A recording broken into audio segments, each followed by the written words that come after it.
adventure, sports, outdoors.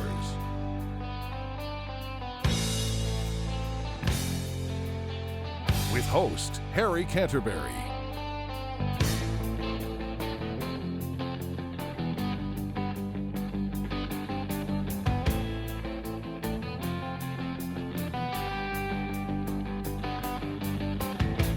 There I was, back in the wild again, and I felt right at home where I belong.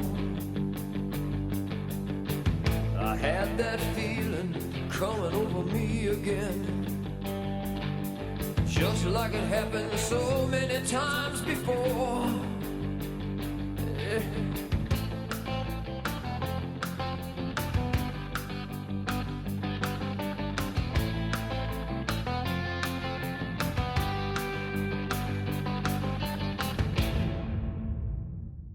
Hi, Harry Canterbury with another edition of Adventure Sports Outdoors. Join us today as we take a look into nature.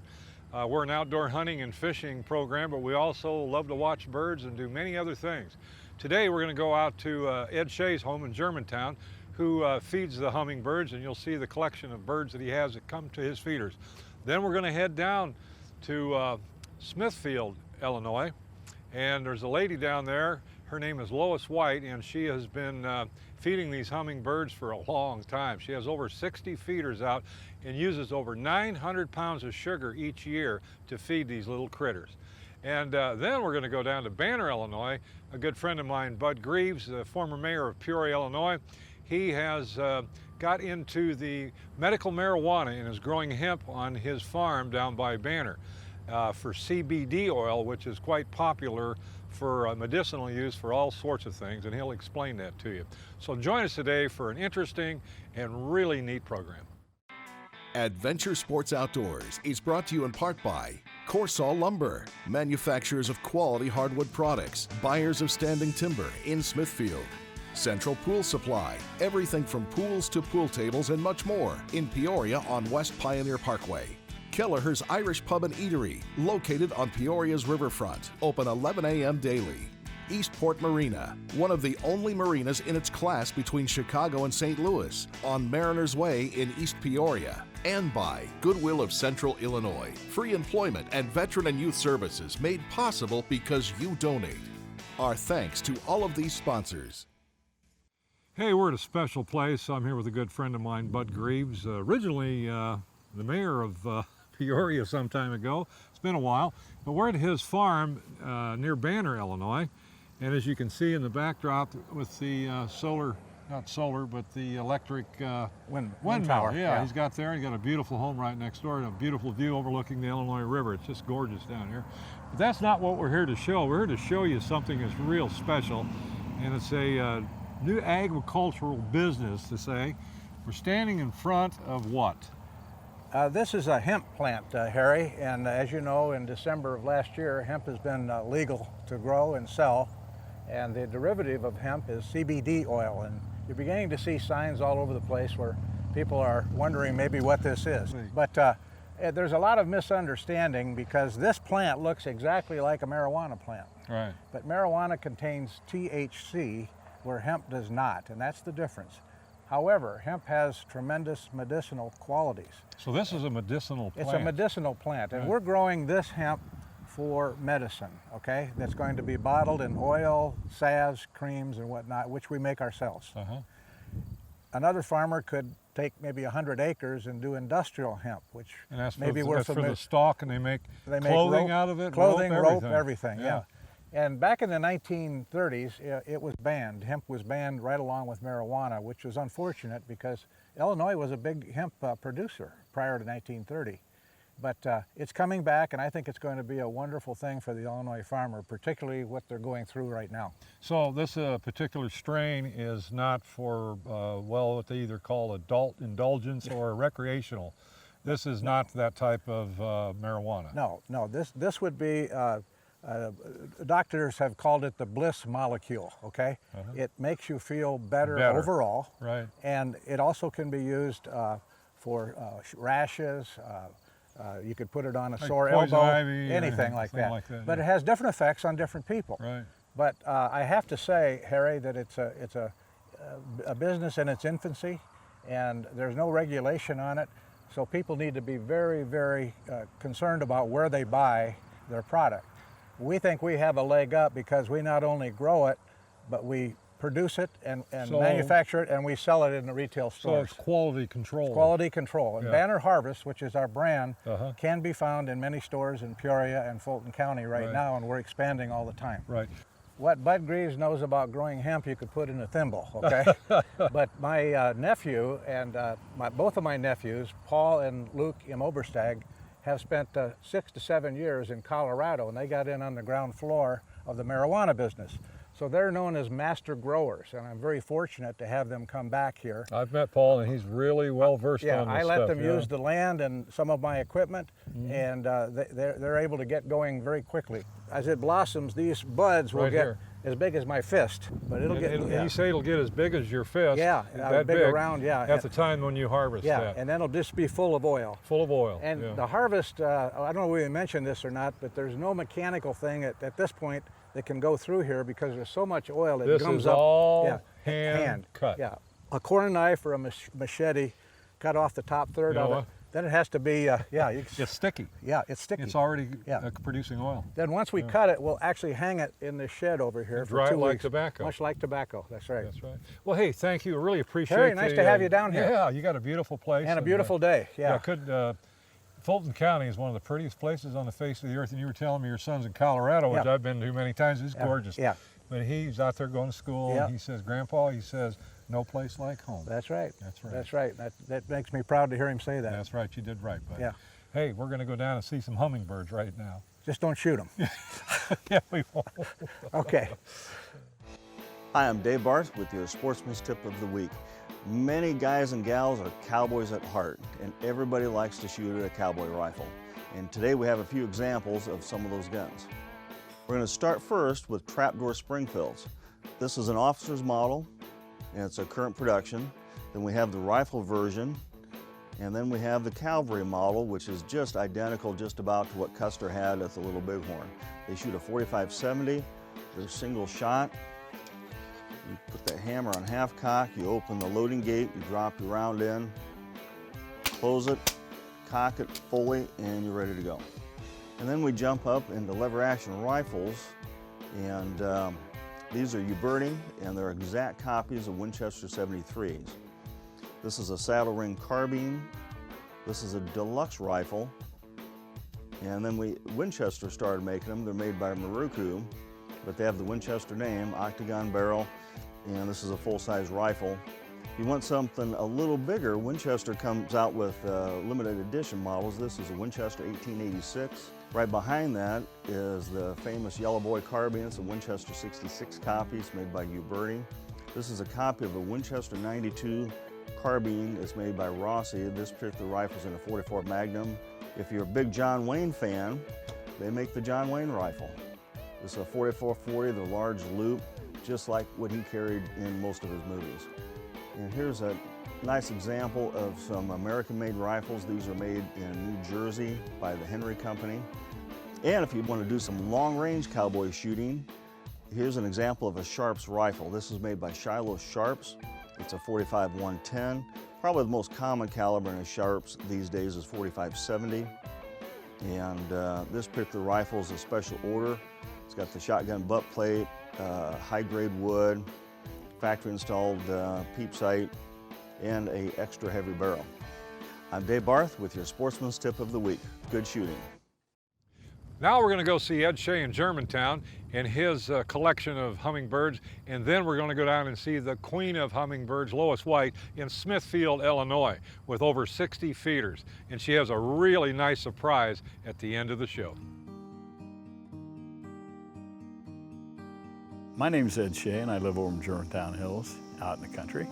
I've been feeding hummingbirds for probably 15 to 20 years, and it's just enjoyable to watch them. The wife and I will sit out in our screened-in area, and it's just comforting. If somebody would have told me 30 years ago, you know, you get up there in age and you'll watch hummingbirds, you don't know me, why would I want to sit around and watch hummingbirds? I mean, but it's just so enjoyable and relaxing, and it's just a little hobby that we've came up with. The mix that I use is a 4-to-1, 4 parts water, 1 part sugar.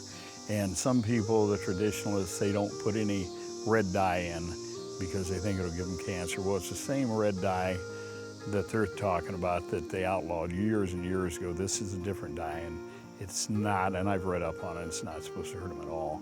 But I like to look at the red and compare it to just the clear, and I've got like 11 feeders out. Ruby-throated is the most predominant in this area. I talked to a lady up, I'm going to my class reunion in about 2 weeks up in Moline, and they have another one that's about twice as big as your ruby-throated, which I can't confirm. And I asked her if it was a fishing story, you know, bigger than that in one of those deals, but actually around here about all I ever get anyway is the ruby-throated. The first of the season, what I'll do is go ahead and I'll put like 3 feeders out. And then they've got what they call scouts, which are the males. They'll come in this area and then they'll go farther up north. And then the other ones will follow in, the females. It takes probably till middle of June to July for to have a good population.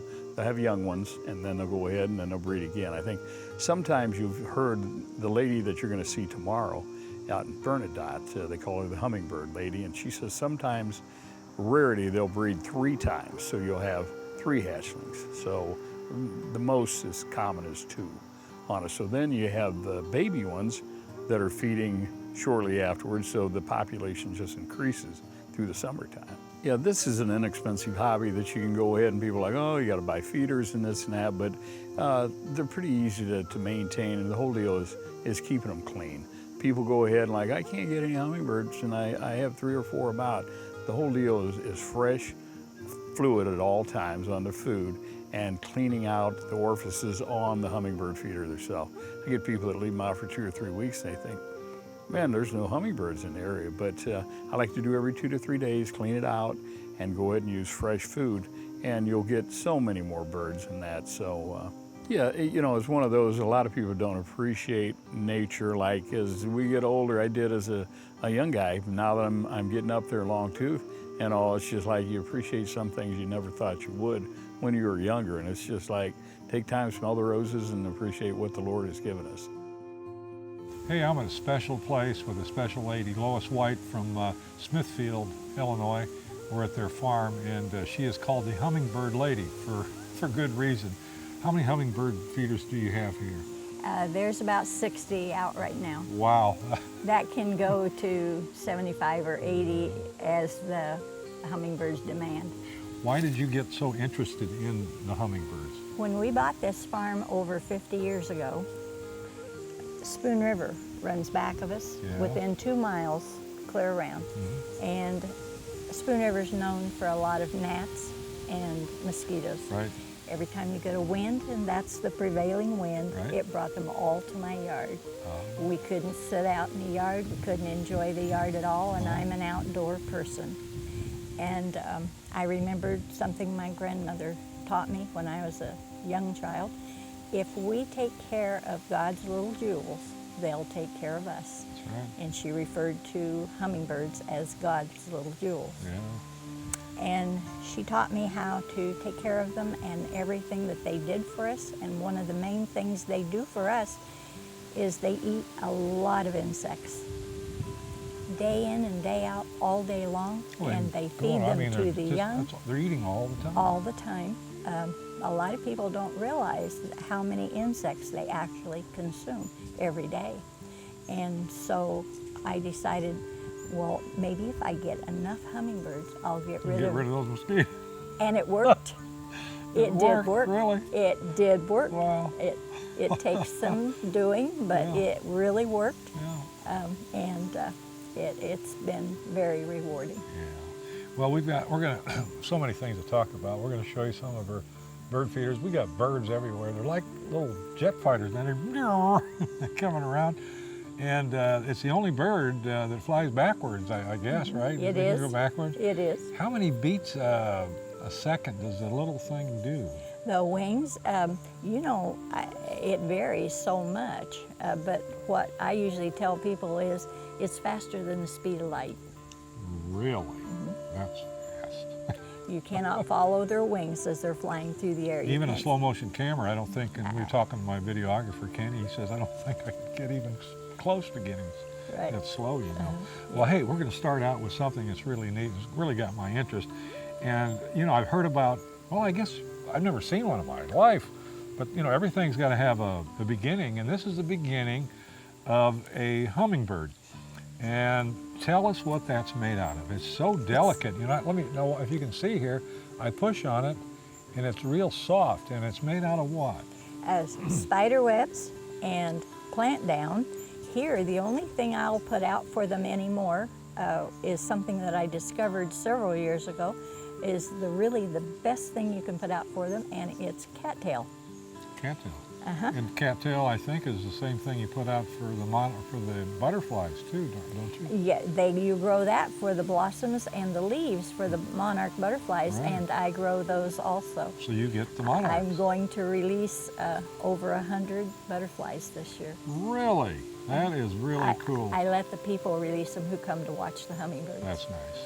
Yeah. And but these cattails, I gather them in the fall, store them in a grain bin that we're not using anymore, and then in the spring I get them out and I put them in all of the flower boxes, the pumps that are all over the place, and all over the yard, and they'll go to that, get huge big beaks full of that cattail, and fly to where they're building their nest. So it's really easy to find where they're building a nest. The only thing I would caution people is do not get cattails from along a roadside, because they're going to be completely full of gas and diesel exhaust fumes. And these baby birds are so tiny, just teeny tiny, that could really harm them. Could affect them. And you can't get them from around a field that may have been sprayed, Chemicals. or a pond that the water's been treated. So you've got to get them in So a you far get 'em out in way where Right. there's nothing A affects them. city park or a county park or a state park where they're not spraying is perfect, and they usually will let you have a few cattails if you tell them what you want it for and ask. Somebody told me that they'll eat, they'll double their weight or something. It's got some kind of crazy number, so that they can take that flight and go south. Yes, they build up what we call their fat patches, and there'll be one at the base of their throat, and when we do a migration banding, we have to check the size of that, and you do that by blowing on the feathers, and they'll part, and you can see how large that is. That's the only one that you can see by eye. Now this is the ruby-throated hummingbird. Yes. Now we do have another one besides that, or is that No, that's the only the one only we bird have. that comes through Illinois? How much do they weigh? Less than a penny. So they're less than a penny. Out of your Yes. pocket, they weigh less than that. Yes. Wow. They're so light that when you put one in your hand, you can't feel the weight. You absolutely don't know it's there. You can't feel the weight. How much sugar do you go through, lady? I want to buy stock in sugar cane. You must go through a ton of I it. only use cane sugar. It says cane on Cane the sugar, bag. yeah. And at least 900 pounds a season. 900 pounds of sugar. My goodness, wonder all these little birds aren't diabetic. We're gonna have to get a doctor. Yeah. But I want each bird to have a place to feed, and especially before migration. Yeah. And I start out the season when they first get back from migration at 3 parts water to 1 part sugar. And again, and then when it starts getting hot, and I feel like I need more liquid, then that's when I cut back, and that's usually first part of June. I'll cut back to 1 to 4. 1 to 4. And I bring the water to a boil, add the sugar, bring it back to just a boil, turn it off, and let it cool. If you have city water or water that has chemicals in it, naturally, even bottled water is going to have chemicals in it. Get it in an open pan and leave it overnight. Let it air Most out. of those chemicals will dissipate out into the air. Lois, what have I got here? A map of the migrating hummingbird. Tell us about that. As near as we can tell, the experts will tell us that the birds migrate across the Gulf of Mexico and come down into here and down into Central America, with part of them maybe even reaching South America.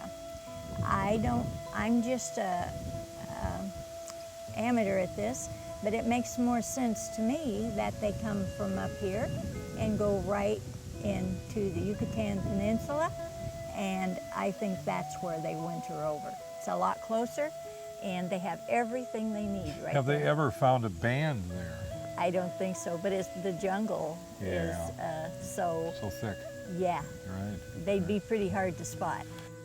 And this picture was taken here in... Oh, it was taken here. Yes, it was. Beautiful picture. A guy who came to watch the birds and take pictures, and later I got this in the mail. So That was nice. It's a beautiful picture. Oh, it's gorgeous. And I always appreciate pictures when I get them mailed to me. Oh, it's so nice. And these two books, you highly recommend these for people that are interested in hummingbirds? You can learn a lot from reading the books. You can also learn a lot from just observing the birds, which is how I've learned most of what I know. But this is a really neat book, and That's Into the Nest. It'll have other birds also, but this one is just strictly hummingbirds. Hummingbirds. This is the band. Yes. This is, I can't believe it. I mean, this thing is so tiny. It looks almost like a spot. Now, I'm gonna have to put this in the camera. You can see the little mark on it. It looks like a piece of dust on there. But I'm gonna bring it up to the camera so we got a really, I'll have Kenny get that really tight, but he can see that. And that is a hummingbird band. And they did that here for 13 years, and they don't do that anymore, but that was quite a deal. That is so small. I don't know how they get it on their little legs. It's just unbelievable. Is there something else you like to do besides play with these birds? I know it's a lot of work, but you may have another hobby. You got any other hobby? I do have another hobby. Oh, no. It's a fairly new hobby, and I'm still learning, but I'm going to have over 100 monarch butterflies. You're the only person I know that ever could say that. Oh my goodness, look at that. I gather the eggs from the underneath sides of the milkweed, and they will hatch into these little bitty worms. My goodness, they're so tiny you can hardly see it. And then they will grow in various steps, different sizes, until they get to be... I'll be darned, until they get to be like a real Then they will caterpillar. hang in a J, and then after about 24 hours, they're going to make a chrysalis. So that caterpillar is actually a butterfly. It's not inside, but it becomes a butterfly. Yes. Yeah, so he's just about ready to become one here soon. Yes. As you can see it, right there. I'll be darned. But it takes about a month from hatching of the egg to the Well, you've got a lot of patience, I will say that. My goodness. to get them. And I'm going to have well over 100 this year. And you to release them? When do you do that? Release them. They're ready to release right now. Really? Hold out your hand. Oh, really?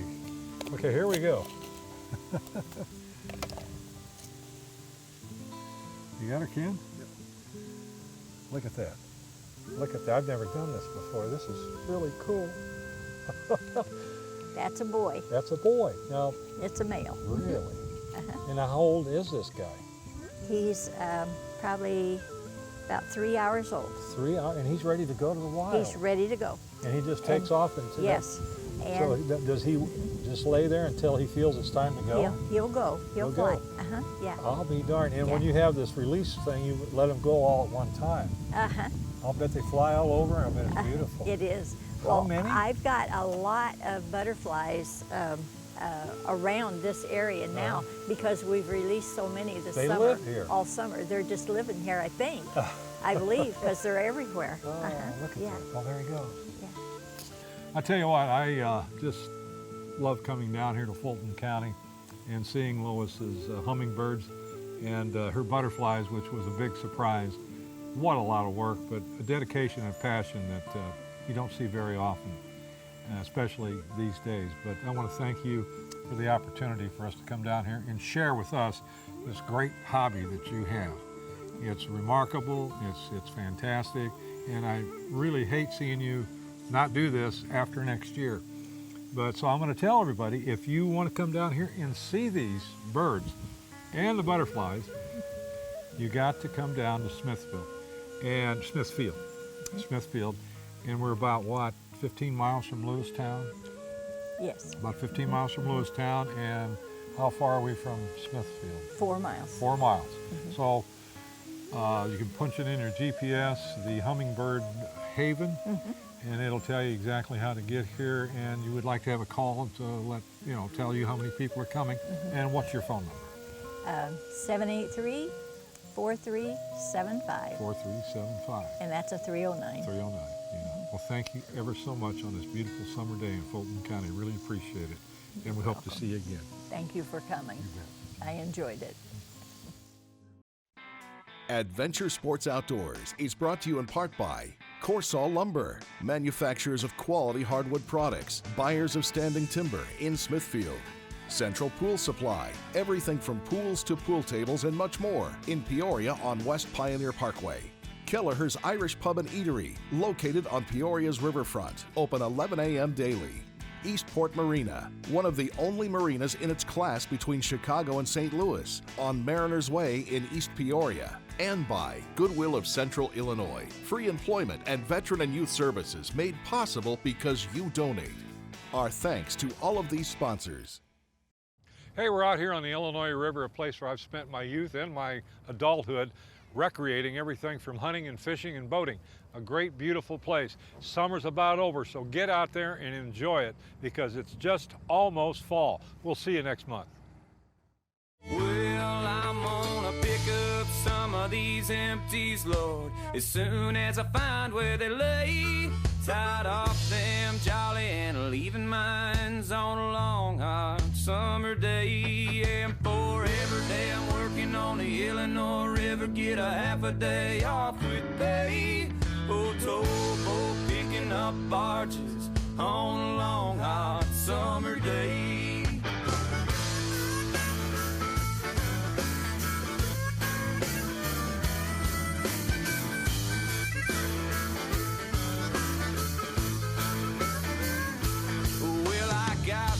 A gal in Pekin, she's a good old gal, okay.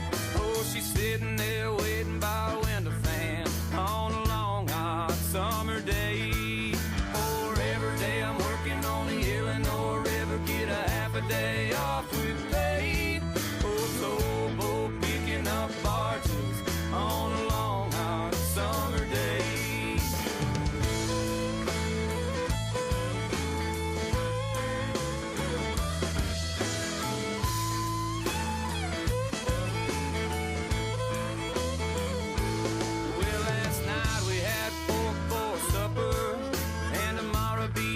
Consommé and a fruit jar full of iced tea on a long hot summer day.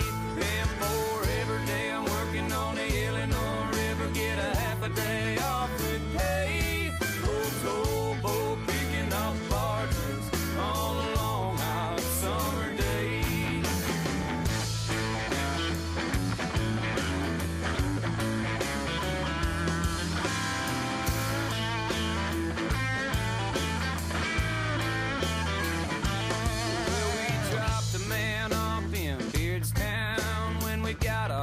Yesterday, gonna get off down in Auden on